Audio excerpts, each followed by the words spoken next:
새 정부가 추가 경정 예산 11조 2천억 원을 편성해 일자리 11만 개 만들기에 나섭니다. 새 정부가 일과 가정의 양립을 강조하자 기업들도 앞다퉈 휴가 확대 등 기업 문화 개선에 나섰습니다. 새 정부의 서민 금융 정책으로 수수료 인하 등 가격 조정 압박이 커지면서 금융권이 냉가슴을 앓고 있습니다. 금융권이 핀테크 업체들을 육성하고 함께 협업한 성과가 줄지어 나오고 있습니다.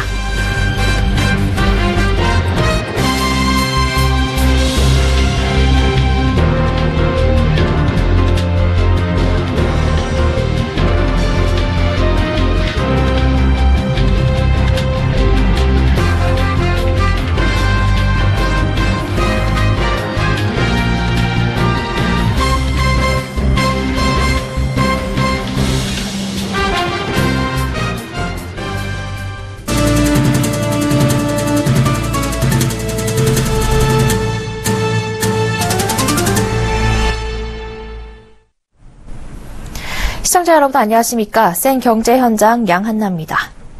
문재인 정부가 최우선 국정과제로 추진 중인 일자리 만들기에 11조 2천억 원의 추가 경정 예산을 편성했습니다. 문 대통령은 대선 후보 시절 공약으로 공공부문 일자리 81만 개를 만들겠다고 약속한 바 있는데요. 정부는 이번 추경으로 총 11만 개의 일자리가 생길 것으로 기대하고 있습니다. 앞으로 어떤 사업이 추진될지 정창신 기자가 정리했습니다. 정부가 추가 경정 예산 11조 2천억 원을 편성해 일자리 만들기에 나섭니다.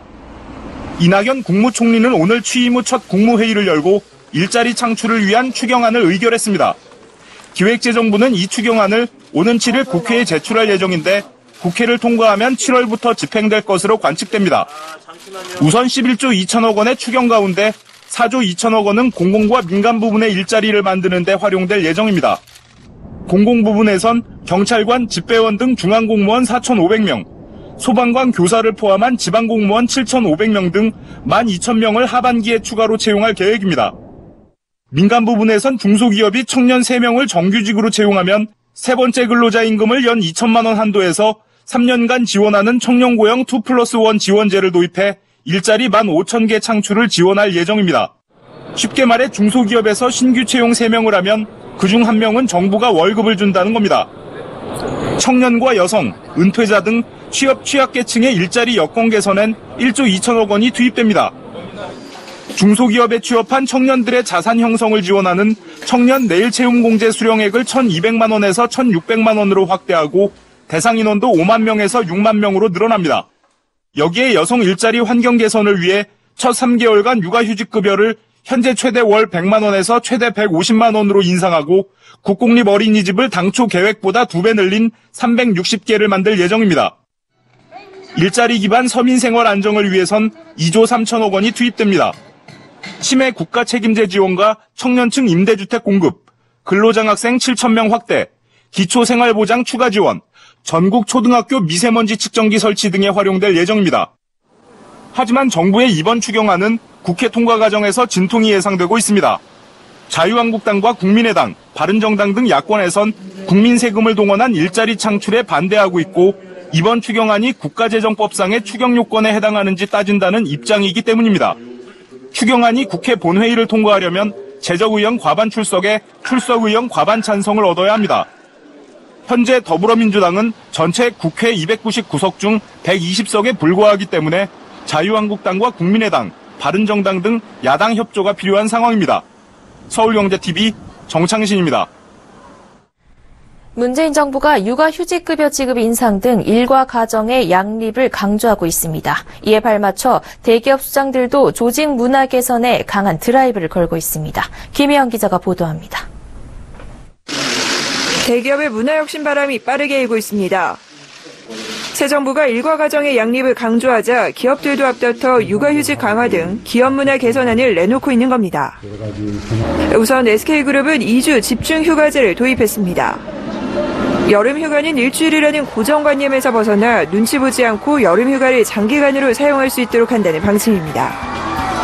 이를 통해 일과 가정의 양립을 도모하고 나아가 창의적 사고와 업무 유연성을 기른다는 취지입니다. SK텔레콤은 이달부터 돌봄 휴가 제도를 시행합니다. 이는 초등학교 입학 자녀가 있을 때 90일간 쉴 수 있는 제도입니다. 또 임신한 여성은 의무적으로 임신 정기간 동안 하루 6시간만 근무하는 환경을 만든다는 방침입니다. CJ그룹도 팔을 걷어붙였습니다. CJ는 5년마다 최대 한 달간 재충전과 자기개발의 시간을 가질 수 있는 창의 휴가 제도를 도입했습니다. 또 초등학교 자녀의 입학을 전후로 한 달간 자녀 입학 돌봄 휴가를 신설했습니다. 남녀 관계없이 2주간은 유급으로 지원하고 희망자는 무급으로 2주를 추가해 최대 한 달간 가정에서 자녀를 돌볼 수 있습니다. 기업들은 이 같은 제도를 통해 일과 가정이 양립할 수 있는 조직 문화를 만들어 궁극적으로 업무의 효율성을 높이고 경쟁력을 강화한다는 보관입니다. 현재 한국의 일가정 양립 지수는 OECD 30개 회원국 중 27위, 최하위권입니다.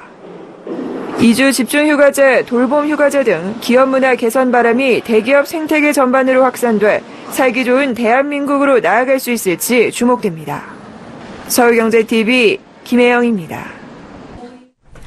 문재인 정부의 서민 금융 정책으로 각종 금융 비용에 대한 인하 압박이 커지고 있습니다. 카드업계는 지난해 이어 오는 8월 또 한 차례 가맹점 수수료 인하를 앞뒀고 보험업계엔 그간 적자만 보던 자동차 보험이 최근 흑자로 돌아서면서 보험료 인하 요구가 커지고 있습니다. 저금리 등 쉽지 않은 환경에서 실적 선방을 해온 금융권은 난색을 표하고 있는데요. 최근 실적이 오히려 인하 여력이 있다는 주장의 근거가 되면서 냉가슴만 앓고 있습니다. 정홍규 기자입니다. 오는 8월부터 매출 2억에서 5억 원 사이 카드 가맹점 44만여 곳은 카드사에 내는 수수료가 줄어듭니다. 최저 수수료율 0.8%를 적용받는 영세 가맹점 기준이 2억 원 이하에서 3억 원 이하로 높아지고 1.3%를 적용받는 중소 가맹점 기준도 현행 2억에서 3억 원 사이에서 3억에서 5억 원으로 확대됩니다. 지난해 단기 순이익이 한 해 전보다 10%가량 줄며 역성장한 카드업계는 수익성에 비상이 걸렸습니다. 카드업계는 연간 수수료 수익이 4천억 원 감소할 것이라며 난색을 표해왔지만 이러한 주장은 힘을 받지 못하는 상황입니다. 지난 2015년 말에도 수수료 인하를 앞두고 업계는 6,700억 원의 수수료 수입 감소를 예상한 바 있습니다. 그러나 실제 수수료가 인하된 지난해 카드 사용량이 12% 늘어나면서 수수료 수익은 3,156억 원 늘었습니다. 지난해 수수료 수익은 늘었지만 마케팅 비용이 늘어나면서 업계 전체 수익은 감소했습니다. 하지만 정부는 카드 수수료 수익을 기준으로 인하 여력이 있다고 본 겁니다. 보험사들은 매번 적자만 나던 자동차 보험이 지난 1분기 흑자 전환돼 부담스럽기만 합니다. 문재인 정부의 생활비 절감 대책의 하나로 자동차 보험료 인하 목소리가 커지고 있기 때문입니다. 이를 반영해 메리츠화재는 이번 달부터 자동차 보험료를 0.7% 내리기로 했지만 대부분의 손보사들은 아직 시기상조라는 입장입니다. 손보사들이 자동차 보험에서 연간 기준으로 흑자를 달성한 적이 없기 때문입니다. 특히 자동차 보험이 흑자로 돌아섰다고 하지만 업계를 합한 규모는 지난 1분기 900억 원 수준으로 사실상 이제야 본전에 가까운 셈입니다. 서울경제TV 정은규입니다. 금융권의 핀테크 바람이 불면서 은행들이 직접 핀테크 기업들을 지원하고 육성하고 있는데요. 은행을 비롯한 금융권과 핀테크 업체 간 시너지 효과를 내기 위한 건데 실제 가시적인 성과가 속속 나오고 있습니다. 앵커 리포트입니다. 핀테크 업체 파워보이스. 최근 KB국민은행의 모바일 플랫폼 리브에 음성 인식 기술을 제공하기로 했습니다. 모바일 간편결제 기술을 제공하는 페이콕 역시 KB국민은행 카드와 손을 잡고 간편결제 서비스를 내놓기로 했습니다. 이들은 KB금융지주가 KB스타터스라는 프로그램을 통해 육성하는 핀테크 업체들입니다. 이 프로그램에 참가한 24곳의 업체 중 15곳은 KB금융 계열사의 핀테크 기술을 제공했습니다. 모바일 가계부 서비스를 제공하는 업체 비네핏은 결제 정보 연동 기술을 우리카드의 카드 상품 큐레이션 서비스에 접목하기로 했습니다.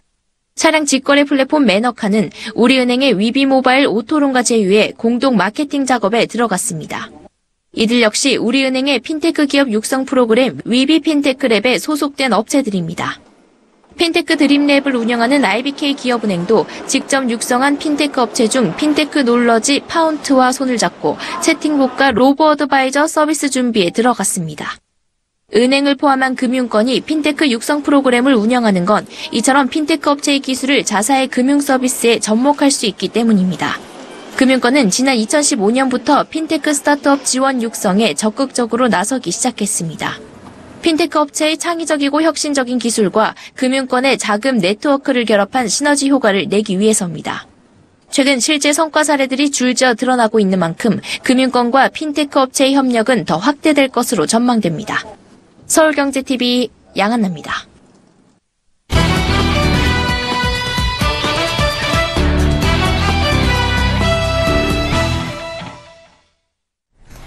증시가 연일 최고가를 새로 쓰며 호황을 보이고 있지만 여전한 저금리에 부동산 간접 투자 상품인 리츠로 기관 투자자들의 돈이 몰리고 있습니다.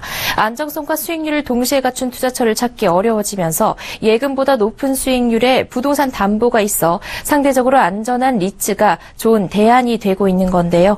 오늘 투데이 포커스에선 리츠가 무엇인지, 실제 수익률과 전망은 어떨지 김성훈 기자와 이야기 나눠보겠습니다. 안녕하세요. 네, 안녕하세요. 네. 이 리츠가 기관 투자자들의 좋은 대안 투자처가 되고 있다고 하는데요. 우선 리츠가 어떤 건지부터 설명이 필요할 것 같네요. 네, 리츠는 투자자들로부터 자금을 모아서 빌딩이나 주택 같은 부동산을 매입한 후에 수익을 내서 그 수익을 다시 투자자들에게 돌려주는 부동산 투자 회사 혹은 이들 부동산 투자 회사가 운용하는 부동산 간접 투자 상품을 말합니다. 지난해 말 기준으로 국내에는 총 169개의 리츠가 운용되고 있습니다. 국토교통부에 따르면 지난해 국내 리츠가 운용한 자산은 25조 1천억 원으로 2015년에 비해 40%가량 늘었습니다. 10년 전과 비교하면 5배 이상 증가한 규모입니다. 네. 리츠 시장이 급성장하고 있는 모습인데요. 이렇게 성장하고 있는 배경이 있을까요? 네, 지난해 역대 가장 많은 59개의 리츠가 새로 생길 만큼 리츠 시장의 규모와 인기가 커지고 있는데요. 리츠 시장이 이처럼 급성장하고 있는 이유는 저금리 기조 때문입니다. 증시가 호황이긴 하지만 새로 투자하기엔 위험이 크고 1%대의 낮은 기준금리가 계속되면서 마땅한 투자처를 찾지 못한 기관 투자자들이 상대적으로 높은 수익을 낼 수 있는 리츠에 몰린 겁니다.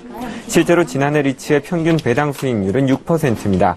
평균 수익률이 1.89%인 3년 만기 회사채나 1.5% 정도인 은행 예금금리보다 수익률이 훨씬 높습니다. 부동산 유형별로는 상가 등 리테일 분야 리츠가 평균 9.4%로 가장 높은 수익률을 보였습니다. 업무용 빌딩이 9%를 기록하며 뒤를 이었고 혼합형 리츠의 수익률은 6%였습니다. 주택 리츠의 수익률은 2.9%로 평균보다 낮았지만 전문가들은 분양 수익을 계약금, 중도금, 잔금으로 나누어 받는 주택개발 사업의 특성상 수익이 제대로 반영되지 않았기 때문이라고 설명했습니다. 정부가 리츠를 활용한 임대주택 공급 사업을 적극적으로 추진한 점도 리츠 시장 성장에 한 몫을 했습니다. 주택 분야 리츠는 2015년 39개에서 지난해 79개로 2배 이상 늘었습니다.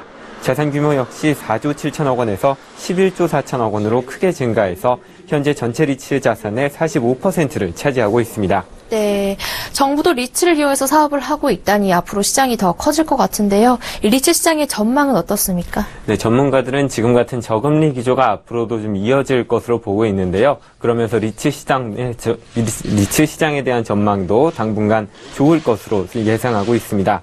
특히 문재인 대통령이 5년 동안 50조 원 규모로 진행될 도시재생 뉴딜 정책을 발표하면서 민간자본 조달 방안으로 리츠가 더욱 주목받고 있는데요. 현실적으로 정부 재원으로 도시재생에 50조 원의 예산을 투입하기는 어렵기 때문에 결국 리츠 등을 활용한 민간 자본을 통한 재원 마련이 필수적이라는 겁니다. 도시재생 리츠를 활용할 경우 정부 재원 승인을 위한 과정이 필요 없기 때문에 보다 빠르게 사업을 추진할 수 있습니다. 이처럼 정부 사업에까지 활용될 것으로 예상되는 리츠지만 현재 상장 리츠가 4개에 불과하다는 한계점도 있습니다. 전문가들은 현재 리츠 시장은 기관 투자자 대상인 3호 리츠 위주라며 개인이 투자할 수 있는 우량한 공모, 상장 리츠가 늘어나야 한다고 강조합니다. 네. 그렇다면 개인은 어떻게 리츠에 투자를 할 수 있나요? 네, 개인들은 현재 국내 4개 상장된 리츠를 통해서 주식처럼 간단하게 매매를 하면서 투자할 수 있는데요. 광희, K탑, 모두투어리츠, 트러스 제7호 등 4개의 종목들이 있습니다. 현재 이 4개 상장 리츠의 평균 배당 수익률은 3.1%로 전체 평균에 비해 낮지만 국토부에 따르면 주가 상승으로 인한 자본 수익을 반영했을 때의 평균 수익률은 54.4%로 추산됩니다. 리츠업계 관계자들은 리츠에 투자할 땐 해당 종목에 편입된 상품이 안정적으로 수익이 나올 만한 부동산인지 입지와 공실 여부 등을 살펴야 한다고 조언합니다. 저금리 시대 대안투자처로 떠오르는 리츠에 대해 이야기 나눠봤습니다. 오늘 말씀 고맙습니다. 감사합니다.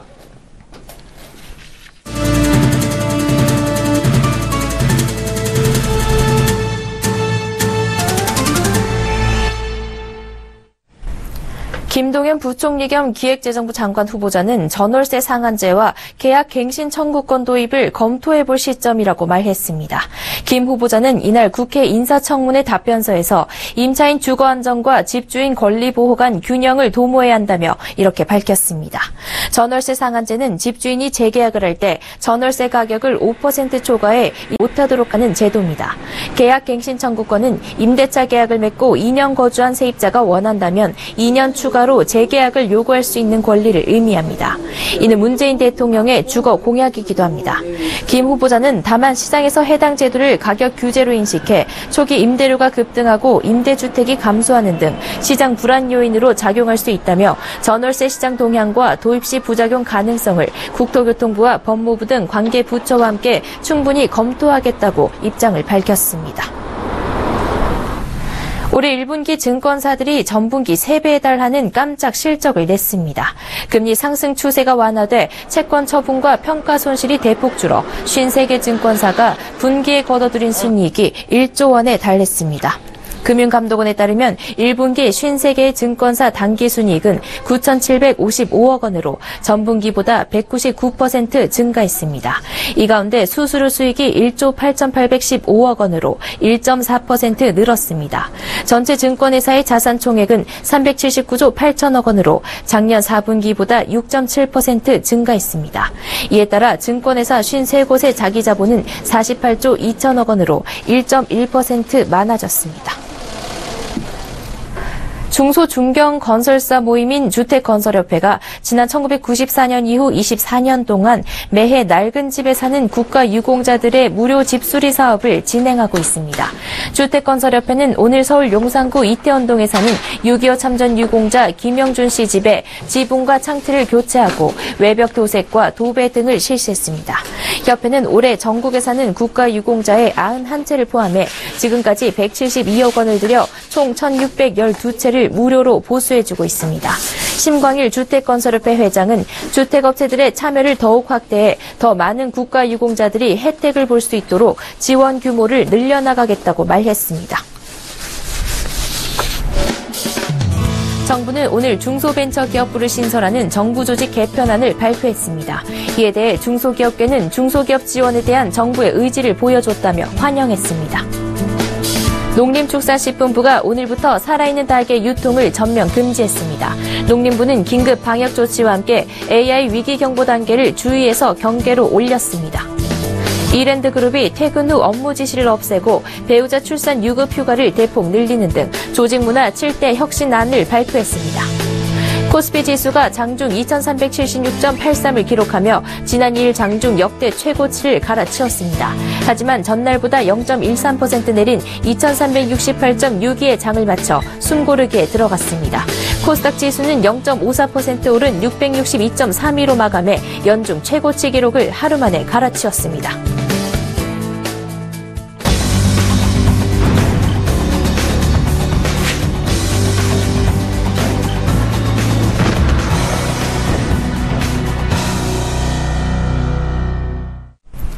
해외 시장에서 수출 노하우와 인적 네트워크를 바탕으로 사업을 하면서 해외 진출을 고민하는 우리 중소기업들을 돕는 기업이 있습니다. 글로벌 시장 개척 전문 기업인데요. 서울경제TV가 10회에 걸쳐 소개하고 있는 GMD. 오늘은 두 번째 시간으로 30년 넘게 중국에서 장사한 경험을 바탕으로 직접 무역업을 하면서 우리 중소기업의 중국 수출을 돕고 있는 전병우 원동투자그룹 대표를 만나봅니다. 정창신 기자입니다. 그 방식은 서울 서대문구에 있는 작은 사무실. 중국 수출을 추진하고 있는 한 중소기업 대표가 직접 개발한 속눈썹 연장기기를 선보이고 있습니다. 이 중년 남성은 자신의 눈썹에 이 제품을 써가며 사용법을 소개합니다. 다소 우스꽝스런 모습이지만 표정에서 진지함이 느껴집니다. 보통 1시간 30분씩 걸리던 속눈썹 연장을 30분이면 할 수 있어 이 제품과 기술로 발명 특허를 획득하기도 했습니다. 제품엔 자신이 있었지만 중국 시장에 수출한 경험이 없어 어려움을 겪고 있던 때에 원동투자그룹을 알게 됐습니다.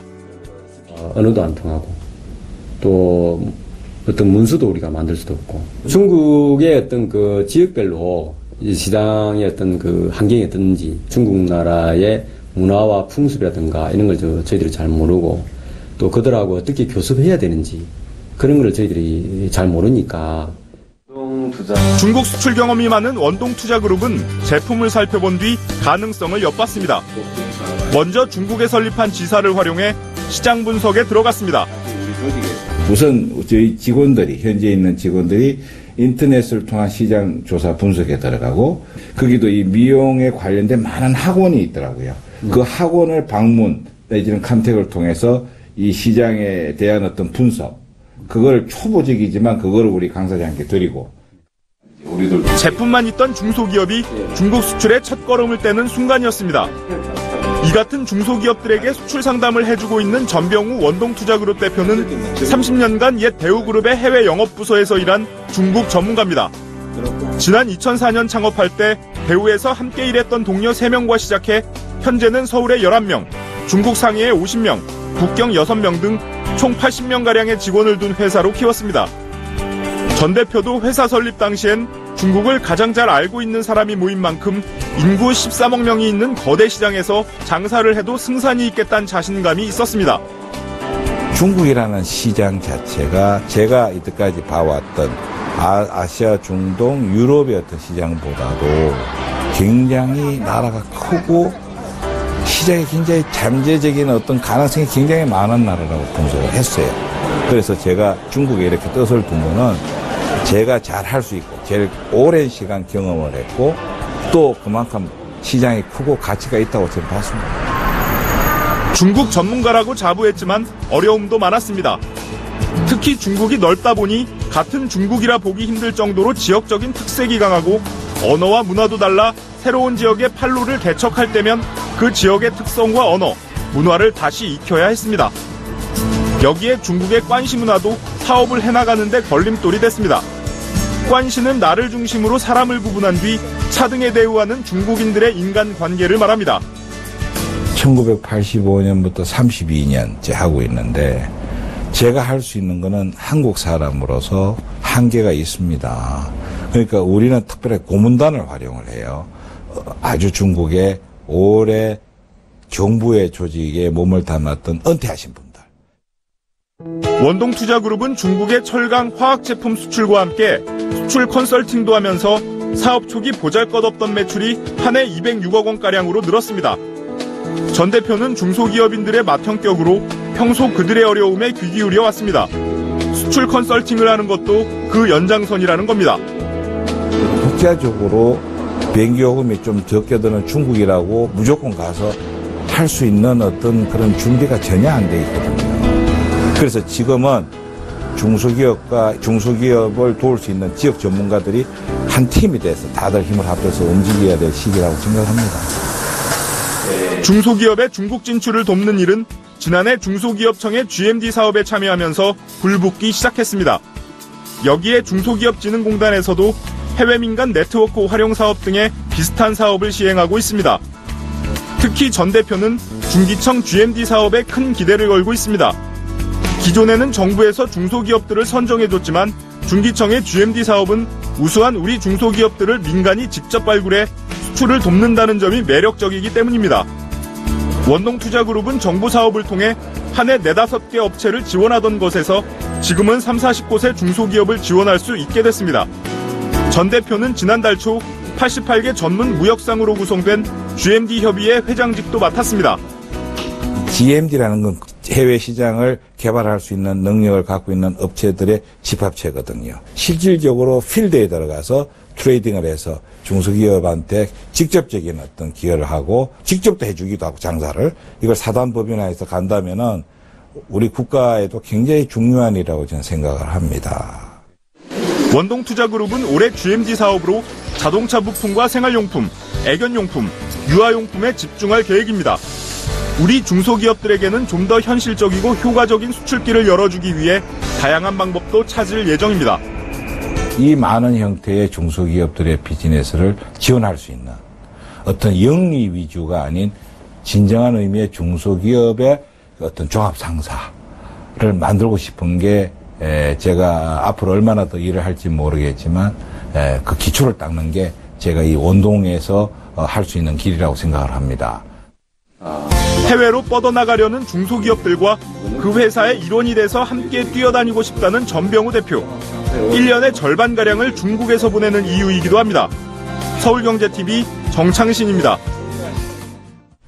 센 경제 현장 여기까지입니다. 시청해주신 여러분 고맙습니다.